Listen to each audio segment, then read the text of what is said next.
Olá, pessoal. Sou o professor Alberto Gomes. Estamos aqui no nosso canal para mais um encontro.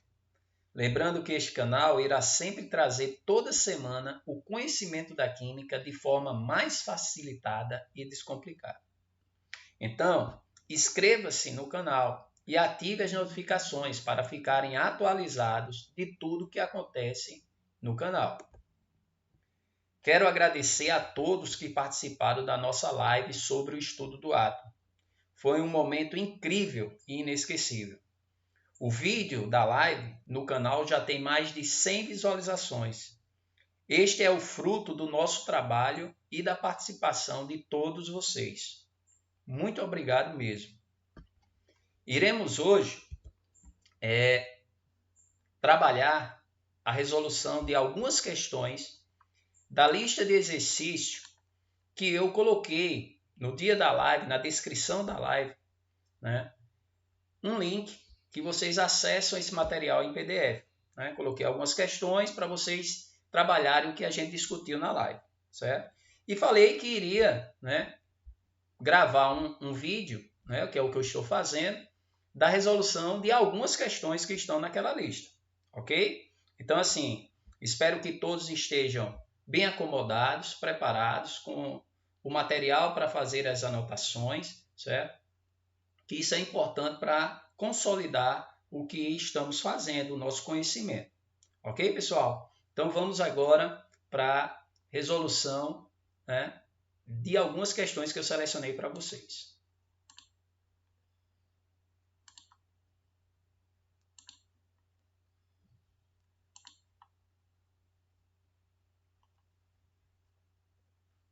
Então vamos lá. Pessoal, a nossa live trabalhou o estudo do átomo, certo? Então iremos, né, trabalhar questões que estão na lista e que realmente nós esperamos encontrar na próxima prova aí do Enem, ok? Então vamos lá. A primeira questão é a primeira questão da lista, ok? E diz assim: nas festas de Réveillon, o céu fica embelezado pelas cores emitidas pela queima dos fogos de artifício. A esses fogos são adicionadas substâncias cujos átomos emitem radiações de luminosidades diferentes.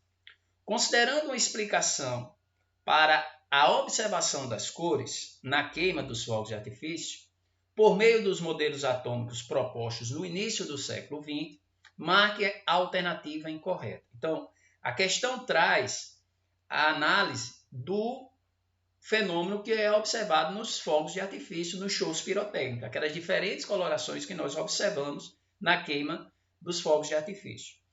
E correlacionado a esse fenômeno, nesse evento dos shows pirotécnicos, ele quer fazer a correlação com o que os grandes estudiosos nos modelos atômicos relataram sobre os seus modelos e a relação com esse efeito, com esse fenômeno que ocorre nos fogos de artifício. E a questão quer que você identifique o que está incorreto sobre esses aspectos, ok? Então a letra A diz assim: na emissão de energia, devido à transição de elétrons, encontra-se uma explicação para a observação das cores dos fogos de artifício, pois, segundo os estudos feitos por Bohr, segundo os estudos de Bohr, o elétron pode emitir ou absorver uma quantidade definida de energia chamada de quanto de energia. Só para lembrar, o modelo de Bohr é o modelo em que ele vem complementar as observações feitas por Rutherford.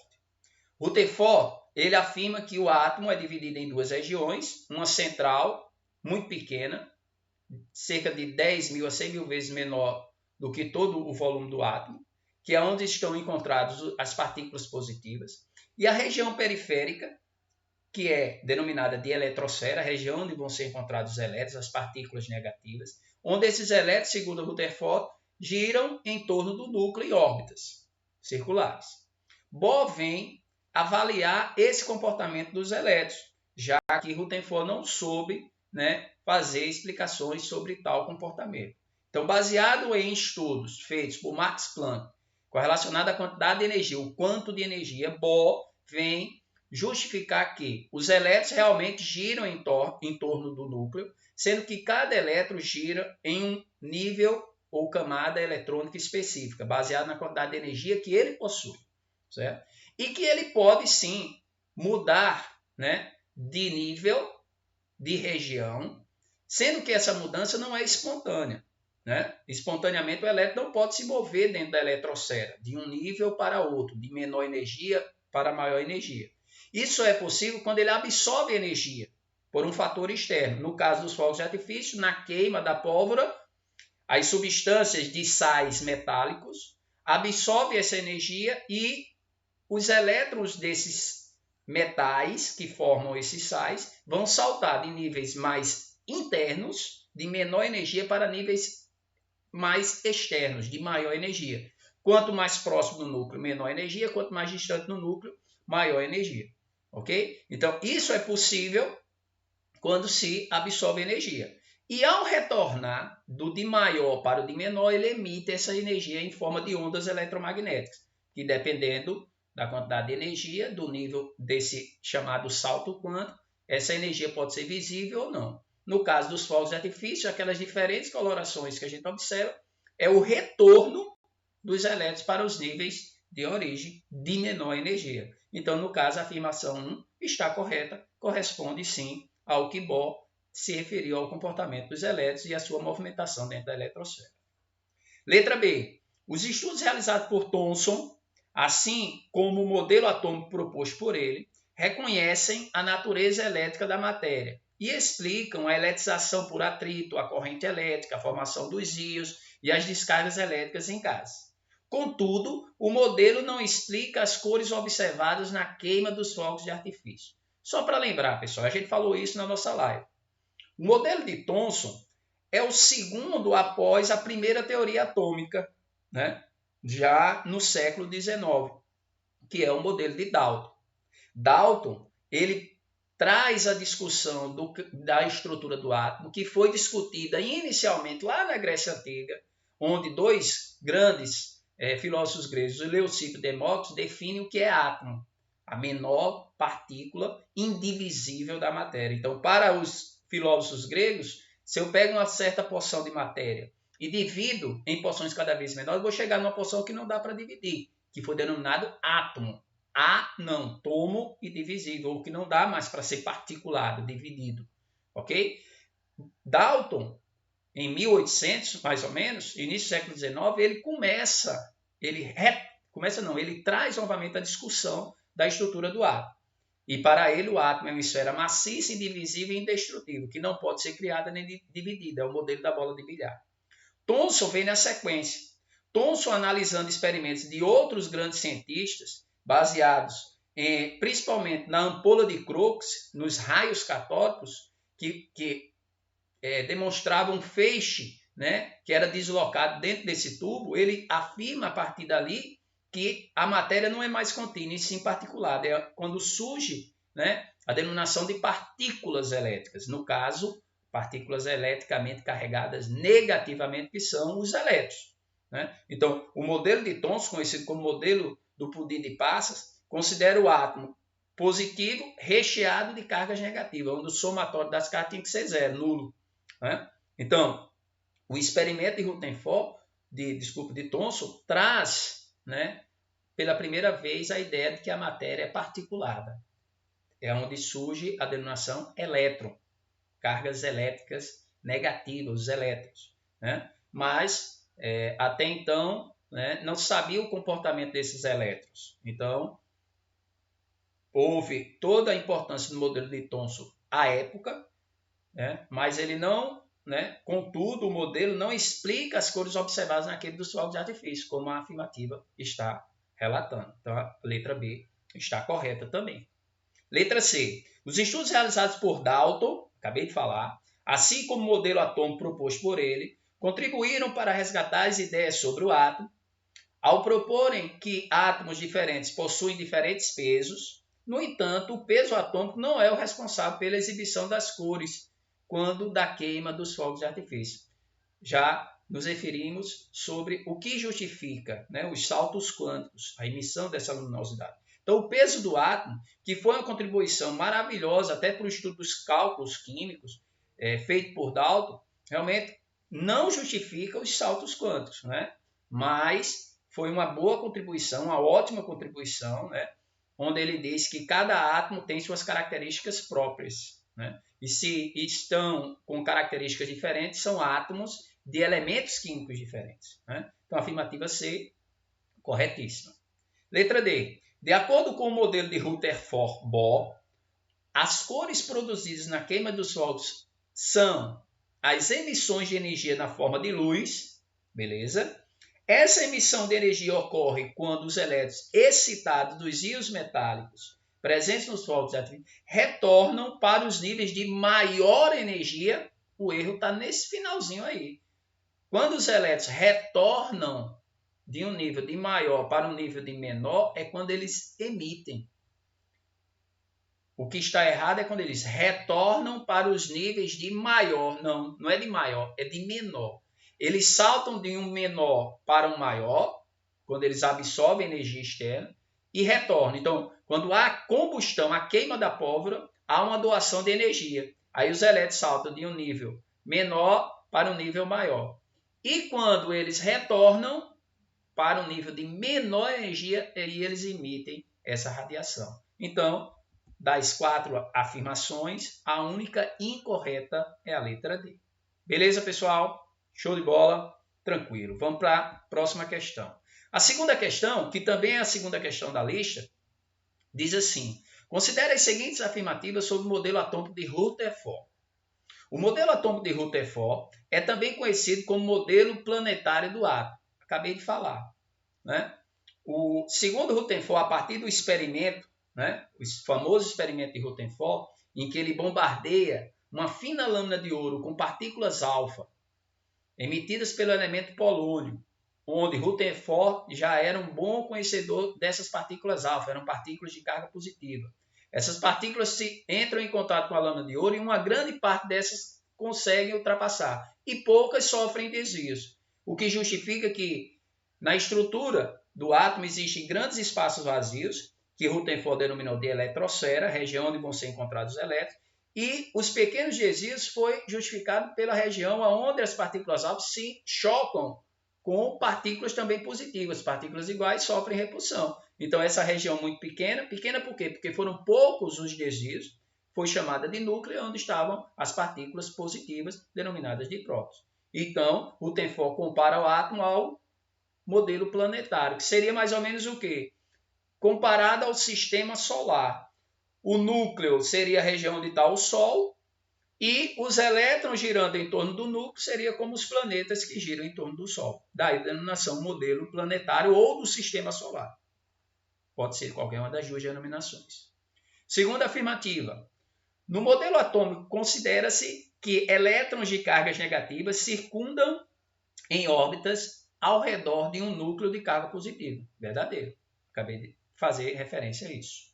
3. Segundo Rutherford, a eletrosfera, local onde se encontram os elétrons, possui um diâmetro menor que o núcleo atômico. É o inverso, né, pessoal? A gente sabe que o núcleo ele é muito pequeno e denso, cerca de 10.000 a 100.000 vezes menor do que toda a região, né, atômica, ou seja, o núcleo é cerca de 10 a 100.000 vezes menor do que todo o átomo. Então, a região da eletrosfera não pode ser menor do que o núcleo, é o inverso, né? Se a gente faz uma comparação, eu gosto sempre de fazer essa comparação. Quando está tendo um evento no Maracanã, um jogo, né? E aí faz aquela visão aérea. O que é que a gente observa? Toda aquela dimensão do Maracanã. Então, se a gente for fazer uma comparação, toda aquela dimensão seria o átomo. E se eu pudesse colocar um alfinete no meio lá do centro do campo, a cabeça do alfinete seria o núcleo desse átomo. E toda aquela estrutura que a gente vê lá de cima, aquela dimensão, seria o átomo. Ok? Então, a afirmativa 3 está falsa, porque é o inverso. 4. Na proposição do seu modelo atômico, Rutherford se baseou num experimento em que uma lâmina de ouro foi bombardeada por partículas alfa. Assinala a alternativa correta. Então, afirmativa 4, também verdadeira, foi o experimento de Rutherford. Com isso, as afirmativas 1, 2 e 4 são verdadeiras, letra certa, letra D. Beleza? Questão 4. A luz emitida por lâmpadas de sódio e de mercúrio resulta de elétrons que foram excitados. A respeito desse assunto, e com base no modelo atômico de Bohr, assinale o que for correto. Pessoal, a questão 4 aí é na sequência da lista, beleza? Eu vou colocar aí na descrição dessa aula gravada, desse vídeo, o link, né, com essa lista para quem não pegou lá na nossa live. Também vai estar lá o link da nossa live, ok? Para quem não assistiu, tira um tempinho aí e assiste. Então, a questão 4 é uma questão que aborda mais uma vez o fenômeno dos saltos quânticos. Aí você pode estar pensando, mas professor Alberto, o senhor está batendo muito nessa tecla. Não sou eu que estou batendo na tecla, né? Quem bate na tecla são os elaboradores da prova do Enem. E, obviamente, se eles estão constantemente trabalhando questões que envolvem o fenômeno, né, dos saltos quânticos, que está ligado tanto ao modelo de Rutherford quanto ao modelo de Bohr, principalmente, obviamente, os postulados de Bohr, eu não posso deixar aqui de passar essa dica para vocês, a importância desse tópico no estudo do átomo. Então, a luz emitida das lâmpadas de sódio e mercúrio se justifica pelo quê? Pelos saltos quânticos. Nós já vimos aí nas questões anteriores que abordaram esse mesmo tópico. Então, é correto afirmar, afirmação 01, a emissão de luz é devida à passagem dos elétrons de um determinado nível de energia N para um nível N menos elevado, ou seja, vem de um maior para um menor, aí ele emite luz? Verdadeiro. Toda vez que ele retorna, ele emite luz. Toda vez que ele vem de um nível de maior energia para um de menor, ele emite essa radiação, essas ondas eletromagnéticas. Destacando que para ele chegar nesse nível maior, ele deve ter sido excitado, absorvido energia para sair de um menor para o maior, e quando ele retorna é que ele emite. Então, a afirmativa 01 é verdadeira. Afirmativa 02. A coloração da luz emitida depende da diferença de energia entre os níveis? Sim. Cada nível de energia possui um quanto de energia, uma quantidade de energia. E dependendo dos níveis, da diferença desses níveis, eu vou ter diferentes colorações, né? Que são essas emissões de ondas eletromagnéticas. Então, 02 é verdadeira. 04. A luz emitida é devida à gravitação dos elétrons do átomo ao redor do núcleo até eles perderem energia. Não tem nada a ver com movimentação, e sim com a mudança, né, dessa alteração de energia entre os níveis, e não de rotação, de gravitação dos elétrons em relação ao núcleo. Então, está totalmente fora de cogitação. 08. Os elétrons são promovidos de um nível de energia para outro com N mais elevado e, quando retornam ao estado fundamental, emitem energia luminosa? Sim, foi o que acabamos de explicar. Saltam de um nível de menor para um nível de maior quando absorve e, ao retornar, emite luminosidade. Então, afirmativas 01, 02 e 08 são as afirmativas corretas, né, desta questão 4 da nossa lista de exercício. Ok? Beleza, pessoal?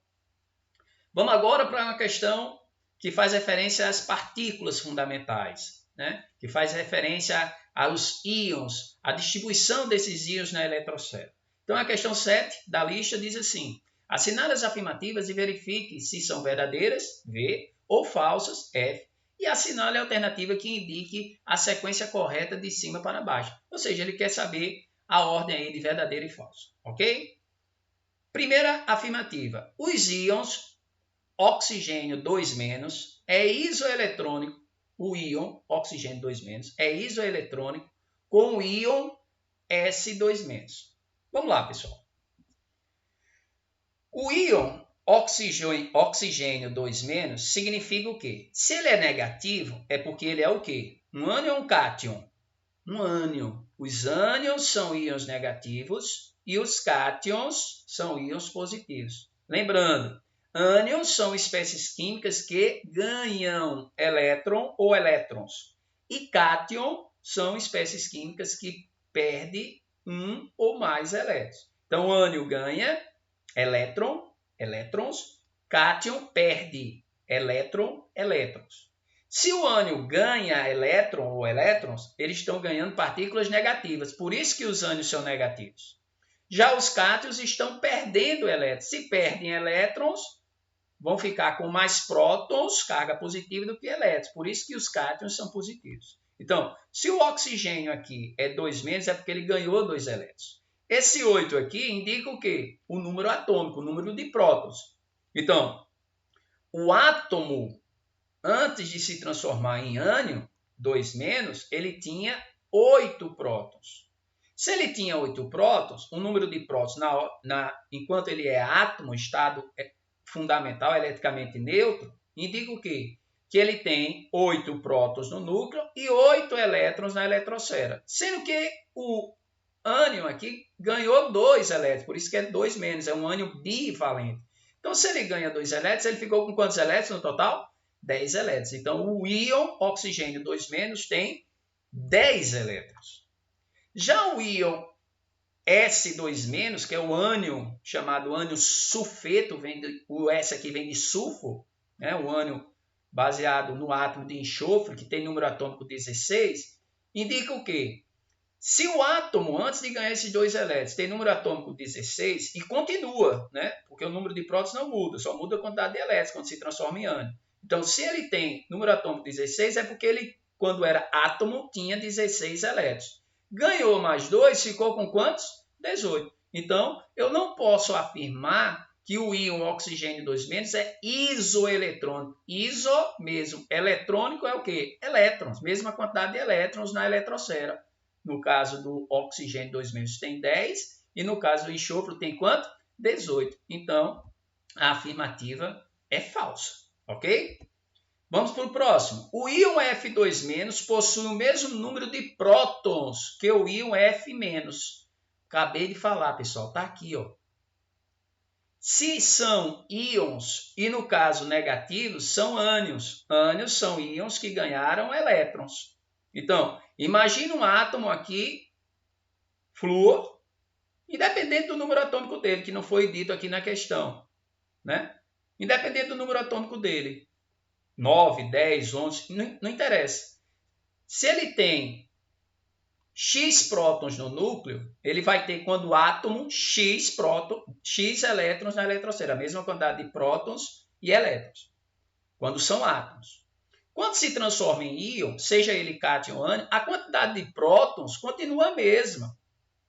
O que vai mudar é a quantidade de elétrons. Então, quando eu comparo o flúor 2- com o flúor 1-, o que mudou de um para o outro aqui não foram a quantidade de prótons. Ambos continuam com as mesmas quantidades de prótons. Possuem o mesmo número atômico, ou seja, a mesma quantidade de prótons. O que mudou foi a quantidade de elétrons. Esse aqui aumentou 2 elétrons na eletrosfera e esse aumentou 1. Mas a quantidade de prótons é a mesma. Então, a verdadeira afirmativa 2 aí é verdadeira. Terceira afirmativa, a distribuição eletrônica do íon magnésio 2+, que é um cátion bivalente, é igual à distribuição eletrônica do íon sódio, Na1+ ou mais, um cátion monovalente. Olha para cá. Se eu olho o átomo de magnésio, antes dele se transformar em íon magnésio 2+, eu tenho no núcleo do átomo 12 prótons e sempre na sua eletrosfera eu vou ter a mesma quantidade de elétrons, quando ele é um átomo eletricamente neutro, certo? A sua distribuição, de acordo com o diagrama das diagonais, e nós falamos da importância do diagrama, são 12 elétrons para fazer essa distribuição. Então vai ser o quê? 1s2, 2s2, 2p6, 3s2, onde o somatório, seguindo lá a ordem crescente de energia no diagrama das diagonais, também conhecido como diagrama de Pauli, compõe aqui os 12 elétrons. Então, essa é a configuração eletrônica do átomo de magnésio. Em relação ao íon, o que é que aconteceu? Ele perdeu 2 elétrons desta configuração do átomo, sendo que esses 2 elétrons não são retirados de qualquer nível ou subnível, e sim do chamado nível de valência, que eu destaquei aqui ó, em azul.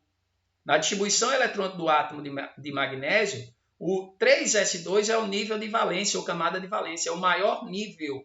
É dele que vai sair esses 2 elétrons que o íon magnésio tem sua característica. Quando o átomo de magnésio se transforma em íon magnésio, é porque ele perdeu 2 elétrons. E de onde foi que saiu esses 2 elétrons? da camada de valência. Então, essa é a configuração, ó, eu deixei aqui ó, o espaço vazio de onde saiu os 2 elétrons do íon magnésio. No caso do sódio, o átomo de sódio se difere do átomo de magnésio de 1 elétron. O número atômico dele é 11. Então, ele tem 11 elétrons na eletrosfera. A sua configuração é 1s2, 2s2, 2p6, 3s1.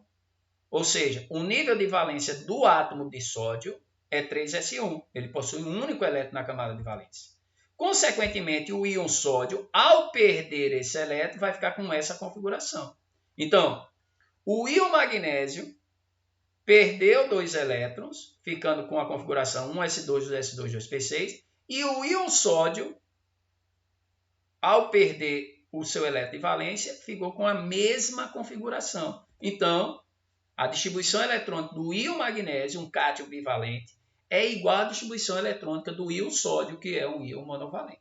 Beleza? Lembrando sempre, quando você faz a distribuição de um íon, primeiro você parte do átomo, dos elétrons que ele tinha, e aí você observa a camada de valência ou nível de valência, que é sempre o maior nível na distribuição. E é lá de onde você vai tirar, quando o átomo perde elétrons, dando origem a um cátion, que foi o caso, e se for um ânion, colocar sempre no nível de valência. Beleza? Próxima afirmativa. Comparando o átomo de bário, 56137, com o do césio, 55137, pode-se afirmar que são isótonos. Lembrando, né, pessoal? Massa é prótons mais nêutrons. Consequentemente, o número de nêutrons vai ser a massa menos o número de prótons. Ok? Quando eu falo do bário 56137, 56 indica o número atômico. 137 indica o número de massa. Lembra lá da dica da live, né, que eu falei. Dos 2 valores, sempre o menor é o número atômico e o maior é a massa. Então, se eu tenho o bário 56137, o número atômico dele é 56, sua massa é 137. Quando eu subtraio a massa pelo número atômico, 137 por 56, o número de nêutrons vai dar quanto? 81. Já do césio, quando eu subtraio, vai dar quanto? 82. Então, se o número de nêutrons não são iguais, então eu não chamo de isótonos. Isótonos, olha o Nzinho aqui, ó, iso igual. Isótonos, mesma quantidade de nêutrons. E eles não são isótonos. Então, está falsa a afirmativa. E a última, a distribuição eletrônica no nível de valência. Nível de valência é o último nível. Do argônio, olha o número atômico do argônio, 18. Vai ser 3s2, 3p6. Ele aqui só mostrou o nível de valência. Então, vamos lá. O argônio tem número atômico 18. Se tem número atômico 18, é o átomo. Então, se no núcleo tem 18 prótons, na eletrosfera também tem 18. Então, como é que fica a distribuição dos 18? 1s2, 2s2, 2p6, 3s2, 3p6. Somando aqui, dá quantos elétrons? 18. Qual é o maior nível? O nível 3. Então, o nível 3, tudo que está no terceiro nível é o nível de valência. Então, a configuração aí termina de valência 3s2, 3p6. Com isso, a afirmativa é verdadeira. E aí nós temos a seguinte sequência. Falso, verdadeiro, verdadeiro, falso, verdadeiro. Beleza, pessoal? E para fechar, né, esse nosso encontro, eu trouxe mais uma questão, a quarta questão desse vídeo, que é a questão número 8 da lista, né, que eu coloquei aí na descrição do nosso vídeo, que foi trabalhado também na nossa live. Diz assim: a cor das pedras preciosas decorre da presença de íons na estrutura química dessas gemas. O rubi tem a cor vermelha em razão da presença de íons cromo, ou crômio. E as safiras apresentam cores variadas, atribuídas aos íons cobalto e ferro, dentre outros. A distribuição eletrônica desses íons obedece ao princípio da energia mínima. Assim, os elétrons são colocados nos subníveis de menor energia no átomo. Considerando-se a tendência à energia mínima na distribuição eletrônica, é correto afirmar. Pessoal, essa denominação que é utilizada nessa questão de energia mínima é em relação à configuração ou distribuição eletrônica de alguns metais quando se transformam em cátion, certo? No decorrer da resolução dessa questão, eu vou me referir a esse fenômeno que ocorre com uma dessas espécies químicas. Mas ele quer saber sobre a estrutura desses íons, o que é correto. Então, temos aí as afirmativas 01, 02, 04, 08, 16 e a gente vai avaliar quais dessas estão corretas, ok? Então, a distribuição, a 01, a distribuição eletrônica do íon cromo ou crômio 3+, é representada por distribuição do átomo de argônio 4s1, 3d2. Vamos para cá. Primeira coisa, o crômio, né, tem número atômico 24. Significa o quê? Que ele tem 24 prótons, o átomo, né, crômio, e não o íon. O átomo tem 24 prótons e na sua eletrosfera tem 24 elétrons. Beleza? De acordo com o diagrama das diagonais, a ordem crescente de energia desses 24 elétrons fica distribuído dessa forma. 1s2, 2s2, 2p6, 3s2, 3p6, 4s2, 3d4. Observando essa configuração eletrônica, nós observamos que a distribuição dos 24 elétrons é feita de acordo com o diagrama desta maneira. Porém, né, destacando que toda essa distribuição em azul refere-se ao átomo de argônio, que a gente acabou de fazer a distribuição dele na questão anterior. Está aqui os 18 elétrons. Aí você está pensando, mas para que, professor, colocar essa distribuição? Essa notação científica é para facilitar a distribuição eletrônica. Para a gente não ter que fazer sempre a distribuição desses 18, você refere-se a um gás nobre, né? O argônio é mais utilizado, mas pode ser para qualquer gás nobre, né? O hélio, o neônio, o argônio, o criptônio, o xenônio ou o radônio. Mas assim, dependendo da distribuição eletrônica, da distribuição da quantidade dos elétrons, para facilitar, para você não estar sempre tendo que fazer a distribuição, você representa um gás nobre de acordo com a quantidade de elétrons dessa distribuição. No caso aqui são 18 elétrons, essa distribuição em azul corresponde ao átomo de argônio. Então, a distribuição dos 24 elétrons do crômio é a distribuição eletrônica do argônio mais o quê? 4s2, 3d4, que contabiliza os 24 elétrons. Ok? Sendo que aqui ocorre o fenômeno citado lá em cima da energia mínima. Observe que o subnível S, que suporta no máximo 2 elétrons, ele está completo nesta distribuição. Já o subnível D, que suporta no máximo 10, e quando ele está semi-preenchido, ou seja, a metade seria 5, no subnível D só tem 4 elétrons. Então, toda vez que a distribuição eletrônica de um átomo for feita no seu estado fundamental e terminar em D4, significa que fica faltando apenas um elétron para que esse subnível fique semi-preenchido, ou seja, com a quantidade da metade dos números de elétrons máximo que ele suporta. Ele suporta no máximo 10, então a metade seria 5. Então, toda vez que terminar em D4, o que é que vai ter que ser feito na sua distribuição? Um desses elétrons do subnível S, que estava totalmente preenchido, vai migrar, saltar para esse subnível D, semi-preenchendo todos os chamados orbitais desse subnível.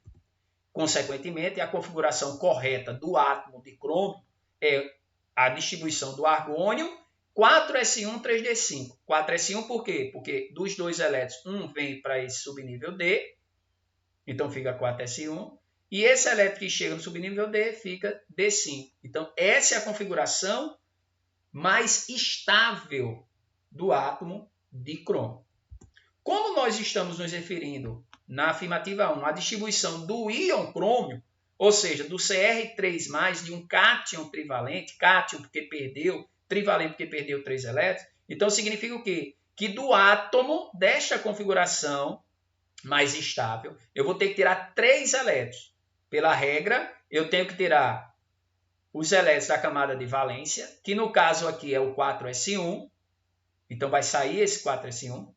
Dos 3 já tirei 1, faltam tirar 2. Então, do 3d5, que vai ser a nova camada de valência, junto com o 3s2 e o 3p6, eu tiro mais 2 elétrons, ficando apenas 3. Então, a configuração real, mais estável, do íon cromo 3+, é a distribuição do argônio, 1s2, 2s2, 2p6, 3s2, 3p6, e finalizo com 3d3, e não essa configuração que está aqui em cima.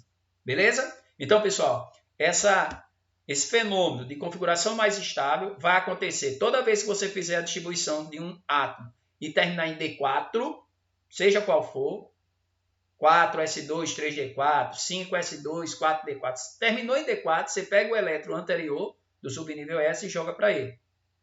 E quando termina em D9, porque D9 só fica faltando um para preencher todos os orbitais, para ele ficar completo, D10. Então, se terminasse aqui em D9, você também pega um aqui e joga para cá. Então, fica 4s1, D10. Beleza? Essa é a configuração mais estável. Só assim, com a configuração mais estável, é que você vai destacar onde está a camada de valência, ver quantos elétrons tem na camada de valência e aí, ou retirar, no caso aí, retirar 1, 2, 3 elétrons, dependendo do cátion que está sendo formado. Beleza? Então, a afirmativa 1 está falsa, porque essa não é a configuração do cromo 3+. Vamos para a segunda. Os elétrons de maior energia do íon cromo 2+, apresentam a configuração eletrônica 4s2. Quando ele fala os elétrons de maior energia, são os elétrons que estão, né, no subnível mais energético.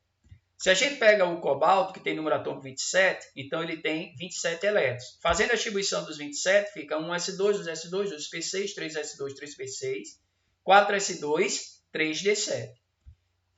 De acordo com a configuração do cobalto, dos 27 elétrons, seguindo o diagrama das diagonais, o subnível mais energético é o 3d7 e não o 4s2. Muita gente confunde isso aí, ó. O subnível mais energético é sempre onde termina a distribuição eletrônica. No caso aqui do cromo, que a gente viu anteriormente, o subnível mais energético é o 3d5. 4s1 é a camada de valência ou nível de valência. É o nível mais externo. Mas de acordo com o diagrama, onde termina a distribuição, onde estão os elétrons de maior energia, subnível mais energético. Então, no caso do cobalto, a distribuição termina em 3d7, então ali está o subnível mais energético. Então, a afirmação 02 não é verdadeira, porque está dizendo que é 4s2. 4s2 seria o nível de valência. Subnível mais energético, os elétrons com mais energia sempre vão estar no final da distribuição, no caso aí, 3d7. Afirmativa 04. A configuração do íon ferro mais 2, que é o íon ferroso, é representado por a distribuição do argônio, 3d6, 4s2. Para a gente fazer a distribuição de íon, está aqui, ó. Eu coloquei lá na live, lá na minha apresentação, como se faz a distribuição de íons. Vou repetir aqui novamente. Está aqui, ó. Para você fazer a distribuição de um íon, já fizemos nas duas outras afirmativas, né? Primeiro você pega a quantidade de elétrons que o átomo possui antes de se transformar em íon. No caso, o número atômico dele é 26, então ele tem 26 elétrons. Fazendo a distribuição dos 26 elétrons, você vai ter 1s2, 2s2, 2p6, 3s2, 3p6, que corresponde à configuração do argônio, como a gente viu anteriormente. Sendo que até aqui é 18. Aí 4s2, 20, 3d6, 26. Então aqui está a configuração do átomo de ferro. Mas eu quero a configuração do íon, né? Então, a configuração do íon, no caso, íon ferro mais 2, eu vou ter que tirar 2 elétrons da camada de valência. Então, a configuração é o quê? Tudo isso, que é a configuração do argônio, 4s2, 3d6. 3d6 é o subnível mais energético, 4s2, que é o maior nível, 4 é maior do que 3, que é maior do que 2, que é maior do que 1. Então, o maior nível é a camada de valência, de onde eu vou tirar os 2 elétrons, isso aqui vai sair. Então, quando isso sai, a configuração do ferro vai ser tudo que está em azul, que é a distribuição do argônio. Saiu o 4s2, porque ele perdeu esses 2. Ficou o quê? 3d6. Então, a configuração é o argônio até 3d6. Esse 4s2 aqui está errado. Ok? Então, a afirmativa 04 não é verdadeira. 08. A 08 diz, a configuração do íon cobalto 2+, é representado pela configuração do argônio 3d7. Então, vamos lá. Primeiro, eu tenho que fazer a distribuição do cobalto. 27 elétrons, está aí a configuração dele. Como ele tem que perder 2, onde é que está a camada de valência? 4s2. Não é assim? Então, o que é que vai acontecer? O cobalto ele vai ter que perder esses 2 elétrons da camada de valência.